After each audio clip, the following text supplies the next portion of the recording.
আল্লাহ সুবহানাহু ওয়া তাআলা আরেকটা আয়াতের মাধ্যমে জানিয়েছেন। দেখেন, ওয়ালানাবলুওয়ান্নাকুম বিশাইইম মিনাল খাউফি ওয়াল জু'i ওয়া নাকসিম মিনাল আমওয়ালি ওয়াল আনফুসি ওয়াস সামারাতি ওয়া বাশশিরিস সাবিরিন। আল্লাহু এটা সূরা বাকারা 155 নম্বর আয়াত। আল্লাহ তাআলা বলছেন, আমি বিভিন্ন জিনিস দ্বারা মানুষদেরকে পরীক্ষা করে থাকব। যারা আমার প্রিয় পাত্র হবে, যারা আমার প্রিয় বান্দা হবে, তাদেরকে আমি আল্লাহ তাআলা পরীক্ষা করব বেশ কিছু জিনিস দ্বারা। কিছু ভয়, কিছু ক্ষুধা, কিছু দারিদ্রতা, কিছু ফল ফসলের ক্ষতি দ্বারা, এমনকি নিজের জীবনটা দ্বারাও আমি আল্লাহ তাআলা পরীক্ষা করতে পারি। অবাশশিরিস সাবিরিন, আমি দেখে নিতে চাই যে কারা এই সকল বিপদ আপদ মুসিবতের মধ্যে পড়ে ধৈর্যের সঠিক পরিচয় দিয়েছে। আমি এটা আল্লাহ তাআলা দেখে নিতে চাই। সুবহানাল্লাহ। আল্লাযীনা ইযা আসাবাতুহুম মুসিবা ক্বালু ইন্না লিল্লাহি ওয়া ইন্না ইলাইহি রাজিউন। কিসের দোয়া?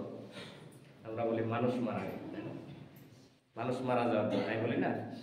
আসলে মানুষ মারা যাওয়ার দোয়া। এটা বিপদে পড়লে দোয়াটা আল্লাহ তাআলা শিখিয়ে দিয়েছে।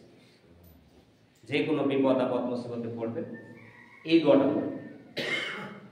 কোন জিনিস হারিয়ে গেছে এই দোয়াটা পড়বে। কে শিখালেন? আল্লাহ। কিন্তু আমরা তো জানি এটা মানুষ মারা যাওয়ার দোয়া, তাই না? হ্যাঁ, ওটাও একটা কি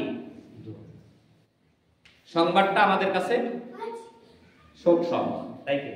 এই জন্য ওখানেও কি ওই দোয়াটা পড়তে হয়, ইন্না লিল্লাহি ওয়া ইন্না ইলাইহি রাজিউন। নিশ্চয় আমরা কার জন্য? আল্লাহর জন্য। বলেন না, আমরা কার জন্য? আল্লাহ।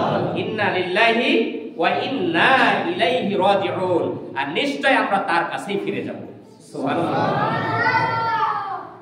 অর্থাৎ বিপদ আপদ মুসিবতে যখন পড়বে, আল্লাহ তাআলা বলছেন আমার প্রিয় পাত্র যারা হবে, আমার প্রিয় বান্দা বান্দি যারা হবে, তারা এই দোয়া করবে।